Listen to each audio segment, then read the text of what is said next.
Hello शिक्षक साथियों, नमस्कार। आपके अपने YouTube channel DS Mishra official पर एक नए वीडियो के साथ आपका पुनः हार्दिक स्वागत है। और अभी का जो वीडियो आपके लिए लेकर के मैं आया हूं वह सक्षमता उत्तीर्ण शिक्षक साथियों के संबंध में होगा। और सक्षमता उत्तीर्ण शिक्षक साथियों के काउंसेलिंग और पोस्टिंग को लेकर शिक्षा विभाग से जो नई खबर आ रही है उस खबर को हम लेकर के आए हैं। और साथ ही साथ यह भी जिक्र करेंगे आज के वीडियो में कि इन खबरों में क्या आपके लिए अच्छी खबर है और क्या आपके लिए अच्छी खबर नहीं है, क्योंकि सक्षमता उत्तीर्ण शिक्षकों के काउंसेलिंग और पोस्टिंग को लेकर के कुछ गुड न्यूज आ रहे हैं तो कुछ बैड न्यूज भी आ रहे हैं। तो सभी अपडेट को हम लोग जानने वाले हैं, तो वीडियो आपके लिए महत्वपूर्ण होने वाला है। वीडियो में अंत तक बने रहेंगे। यदि चैनल से अब तक नहीं जुड़ पाए हैं तो चैनल को सब्सक्राइब करके बेल आइकन को प्रेस कर लेंगे, ताकि आगे भी शिक्षा एवं शिक्षक से जुड़ी हुई हर एक लेटेस्ट अपडेट आपको मिलती रहे। तो देखिए, जैसा कि आप लोग जान रहे हैं कि सक्षमता उत्तीर्ण शिक्षकों की काउंसलिंग और पोस्टिंग को लेकर के लगातार जो निर्णय बदले जा रहे हैं और लगातार डेट जो बढ़ाए जा रहे हैं, ऐसा लग रहा है कि सक्षमता उत्तीर्ण शिक्षकों की यह काउंसलिंग और पोस्टिंग न होकर बीरबल की खिचड़ी हो गई हो, कि यह तैयार होने का नाम ही नहीं ले रहा है और न काउंसलिंग शुरू हो रही है न पोस्टिंग शुरू हो रही है। एक और जहां सक्षमता परीक्षा का आयोजन बहुत ही जल्दीबाजी में कर लिया गया, फरवरी से लेकर के, और मार्च शुरुआत में परीक्षा ले लिया गया, मार्च के अंत तक रिजल्ट भी घोषित कर दिया गया, लेकिन अप्रैल से ही लगातार काउंसलिंग और पोस्टिंग को लेकर डेट तय किए जा रहे हैं और बार बार डेट कैंसिल भी कर दिए जा रहे हैं। कई सारे इसके कारण हैं, आगे हम लोग कारणों पर भी बात करेंगे, लेकिन हम लोग यह पहले जान लें कि आखिर काउंसलिंग और पोस्टिंग को लेकर के क्या अपडेट आ रहे हैं और इस सब के पीछे कारण क्या है, कौन सा आपके लिए फ़ायदेमंद है अब अपडेट और कौन सा आपके लिए नुकसानदेह साबित होने जा रहा है। तो सबसे पहले हम लोग जान लें कि जो जानकारी निकल करके आ रही है शिक्षा विभाग से कि सक्षमता को लेकर के जो निर्णय लिए जाएंगे वह बहुत जल्द ही कुछ बड़े फैसले लिए जाएंगे और पोस्टिंग पर जारी है मंथन। यानी अभी तक विभाग पोस्टिंग को लेकर के किसी भी निष्कर्ष पर नहीं पहुंच पाया है कि पोस्टिंग कैसे करनी है और कब करनी है। इसको लेकर के कई दौर की बैठक भी हो चुकी है। के पाठक अपर मुख्य सचिव के जाने के बाद जब डॉक्टर एस सिद्धार्थ अपर मुख्य सचिव हुए हैं तो इन्होंने कई बार जो है सक्षमता उत्तीर्ण शिक्षकों को लेकर के बैठक भी की है, लेकिन शिक्षा विभाग अभी किसी नतीजे पर नहीं पहुंच पाया है। और 20 जून तक शिक्षा विभाग बड़े नीतिगत निर्णय लेने की तैयारी में है। यानी अभी तक के बैठक में कुछ भी स्पष्ट निर्णय नहीं लेने के कारण फिर आगे के दौर में बैठक होनी है और इस सक्षमता परीक्षा उत्तीर्ण शिक्षकों की काउंसलिंग और पोस्टिंग को लेकर के कुछ निर्णय लिए जाएंगे। फाइनल निर्णय लिए जाने के बाद ही होगा काउंसलिंग की तारीख का ऐलान। यानी किसी भी तारीख पर अभी सहमति नहीं बनी है कि आखिर कब तक लिया जाएगा। लेकिन आपके लिए इस बैड न्यूज़ को मैं बता दूं कि जो जून में कहा जा रहा था कि जून में आपकी काउंसलिंग और पोस्टिंग दोनों हो जाएगी, 30 जून को लक्ष्य रखा गया था कि 30 जून तक स्कूलों में पोस्टिंग कर दी जाएगी। इस पर शिक्षा विभाग पूरी तरह से विफल हो गया है और जून में ना आपकी काउंसलिंग होने जा रही है और ना ही आपकी पोस्टिंग होने जा रही है। अब एक अच्छी खबर जो निकल करके आ रही है कि शिक्षकों की चॉइस पोस्टिंग पर भी चल रहा है विचार, लेकिन अभी इसको किसी भी फाइनल निष्कर्ष पर नहीं कहा जा सकता है कि यह होगा या नहीं होगा। लेकिन विभिन्न माध्यमों से, चाहे सोशल मीडिया के माध्यम से हो या संघ संगठनों के माध्यम से हो या एमएलसी इत्यादि के माध्यम से हो, बार बार यह बात सरकार के पास रखी गई कि स्थानांतरण की जो वर्तमान नीति है इससे बहुत सारे शिक्षक, लगभग सभी शिक्षक परेशान हो जाएंगे और सभी की दूर पोस्टिंग हो जाएगी। इस पर विभाग जरूर मंथन कर रहा है कि आखिर इसमें क्या कुछ उपाय लगाया जा सकता है कि शिक्षकों को कुछ राहत मिल जाए, क्योंकि चुनावी वर्ष है तो सरकार नहीं चाहती है कि कोई भी खेमा जो है सरकार से नाराज हो। इसको लेकर के भी कई बैठक हुई हैं कि आखिर इसमें क्या किया जा सकता है। अधिकारियों का भी इसमें डीओ इत्यादि का भी राय लिया गया है कि क्या किया जा सकता है ताकि शिक्षकों की पोस्टिंग कुछ हद तक उनके मन मुताबिक हो सके।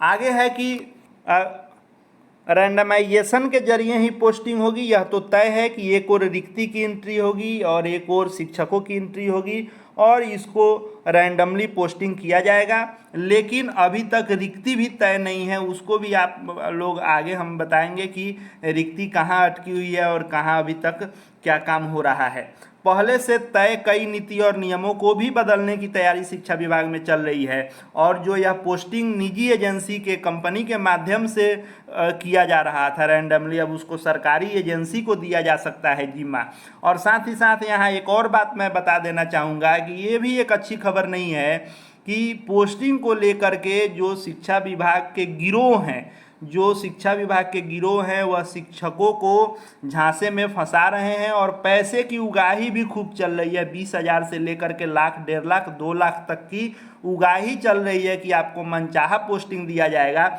लेकिन आप अभी किसी झांसे में नहीं आएंगे, क्योंकि सरकार और विभाग जो है अभी किसी प्रकार का कोई नियम तय नहीं कर पाया है कि पोस्टिंग होनी कैसे है। आपका निश्चित रूप से कहीं झांसे में फंसना आर्थिक क्षति आपको पहुंचा सकता है। आगे जो है पोस्टिंग में पारदर्शिता लाने के लिए भी कई बदलाव किए जाएंगे, ताकि मैंने जो अभी कहा कि लगातार जो यह खेल चल रहा है पैसा उगाही का, विभाग भी इससे अनभिज्ञ नहीं है। विभाग भी जान रहा है और उसकी कोशिश है कि इसको कैसे रोका जाए। जिलों को दी जा सकती है बड़ी जिम्मेवारी, यानी काउंसलिंग करने की भी जिम्मेवारी जिलों को दी जा सकती है, और आपको योगदान इत्यादि सभी काम जो है जिलों को दी जा सकती है, और यह जिम्मेवारी जिला शिक्षा कार्यालय को मिल सकती है। अगला जो है, यह न्यूज आपके लिए अच्छी नहीं है जो सक्षमता 1 में उत्तीर्ण है, कि सक्षमता 2 परीक्षा के बाद ही काउंसलिंग कराने की तैयारी में विभाग है कि पहले सक्षमता 2 करा लेंगे, और इसका डेट भी घोषित हो चुका है कि 26 जून, 27 जून और 28 जून, इन 3 डेट में सक्षमता 2 की परीक्षा होनी जा रही है।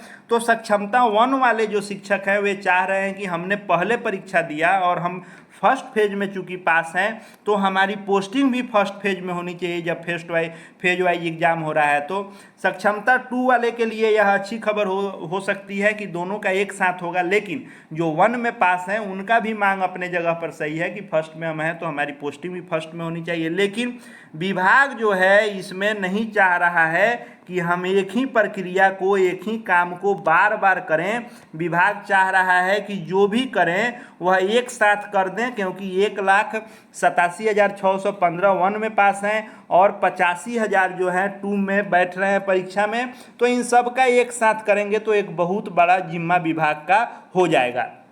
अगला है कि जून माह में शिक्षा विभाग काउंसलिंग के लिए तैयार नहीं है, तो हमने बता ही दिया। आगे मैं इसका भी जिक्र करूंगा कि जून माह में शिक्षा विभाग तैयार क्यों नहीं हो रहा है, और अलग अलग जिलों से विभाग रिक्तियों प्राप्त हो रही है। फिलहाल जो शिक्षा विभाग का लक्ष्य है वह जुलाई में ही काउंसलिंग से लेकर पोस्टिंग किए जाने का फिलहाल लक्ष्य है, लेकिन दोनों काम जुलाई में भी पूरी तरह से संभव होते नहीं दिख रहे हैं। एसीएस ने समीक्षा के दौरान कई जगहों पर खामियां भी पाई हैं। अब हम लोग बात कर लेते हैं, जो मैं अपने अनुभव के आधार पर बता रहा हूं, आप भी अपना इसमें पक्ष रखेंगे कमेंट के माध्यम से। मेरे अनुसार इसका सबसे मेन रीज़न यह है कि बार बार जो डेट बढ़ाया जा रहा है उसका सबसे मेन रीज़न यह है कि रिक्ति इत्यादि बनाने में शिक्षा विभाग पूरी तरह से विफल हो गया है, इसको आप कह सकते हैं। क्योंकि पहले जो 15 से 22 अप्रैल तक सभी जिलों से रिक्ति मांगी गई, इस पर सभी जिले जो है विफल हो गए और शिक्षा विभाग इस काम को इस तय तिथि में भी नहीं कर सका। दूसरा जो मांगा गया था वह 25 मई से लेकर के और 3 जून तक, 25 से 3 जून तक रिक्ति मांगी गई थी। यह भी डेडलाइन ख़त्म हो गया है और इसमें भी सभी जिले के अधिकारी विफल हो गए हैं और शिक्षा विभाग भी विफल हो गया है। यह दोनों 15 से 22 अप्रैल और 25 मई से 3 जून, ये दोनों डेडलाइन जो तय किए गए थे सक्षमता उत्तीर्ण शिक्षकों के रिक्ति के कार्य को पूरा करने के लिए, इन दोनों डेट पर शिक्षा विभाग अपना काम नहीं कर पाया है। सबसे जो प्रमुख वजह है यह डेट आगे बढ़ने का, वह इनके पोस्टिंग के लिए जो रिक्ति बनाई जानी है वो अभी तक नहीं हो पाया है। और फिर से जो है आपने देखा होगा 1 से 5, 6 से 8, 9 से 10 और 11 से 12 चारों संवर्ग के लिए पुनः रिक्ति मांगी गई है और यह 25 जून तक मांगी गई है। यानी अब 25 जून तक रिक्ति ही मांगी गई है, लेकिन अभी भी बहुत सारे जिलों से न रिक्ति गई है और न यह क्लियर हुआ है। और जो पीछे मैंने बताया कि एसीएस ने खामियां पाई हैं, इन रिक्तियों के गणना में भी एसीएस ने खामियां पाई हैं कि सही से रिक्तियों की गणना नहीं हुई है। तो 25 जून तक फिर से एक बार रिक्ति मांगी जा रही है। तो सबसे एक प्रमुख कारण ये भी है कि रिक्ति की गणना सही से अभी तक नहीं हो पाई है, जिसके कारण यह देरी हो रही है। और दूसरा जो प्रमुख कारण है वह है कि विभाग चाह रहा है कि सक्षमता 1-2 का एक साथ करें। तीसरा एक ये भी कारण हो सकता है कि विभाग इसमें भी देरी कर रहा है कि जो प्रधान शिक्षक, प्रधानाध्यापक या फेज 3 की परीक्षा है उन सबका भी एक साथ करें, ताकि जो एक बार जो विधि व्यवस्था है विद्यालयों का सो एक साथ सुचारू रूप से स्थिर हो पाए, बार बार जो है पोस्टिंग इत्यादि का काम नहीं चले। और एक और सबसे बड़ा कारण हो सकता है कि विभाग इसलिए भी देरी कर सकता है कि एक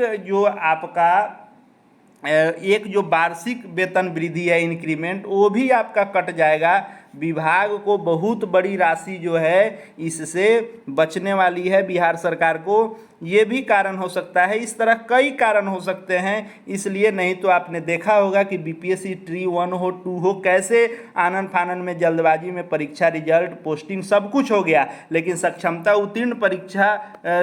उत्तीर्ण शिक्षक जो हैं, तो सक्षमता उत्तीर्ण शिक्षकों की जो सक्षमता परीक्षा का आयोजन हुआ वह बहुत ही जल्दी हुआ और रिजल्ट भी बहुत जल्दी हुआ, लेकिन पोस्टिंग पर विभाग जो है पूरी तरह से विफल दिख रहा है। तो आगे भी इसके संदर्भ में जो भी लेटेस्ट अपडेट आएंगे, जो भी ऑथेंटिक खबर निकल करके आएगी, उसका विश्लेषण लेकर के मैं आता रहूँगा, या जरूरी जो भी सूचनाएं होंगी सभी आप तक पहुँचते रहेंगे। इसलिए चैनल से जुड़ जाएंगे, चैनल को सब्सक्राइब करके बेल आइकन को प्रेस कर लेंगे, ताकि आगे भी जो आपके लिए महत्वपूर्ण खबर है वो आप तक पहुँचती रहे। साथ ही साथ Telegram channel DS Mishra official से आप निश्चित रूप से जुड़ जाएँ, ताकि छोटी बड़ी हर एक लेटेस्ट अपडेट वहां आपको मिलती रहे। इस वीडियो को देखने के लिए आपका बहुत बहुत धन्यवाद।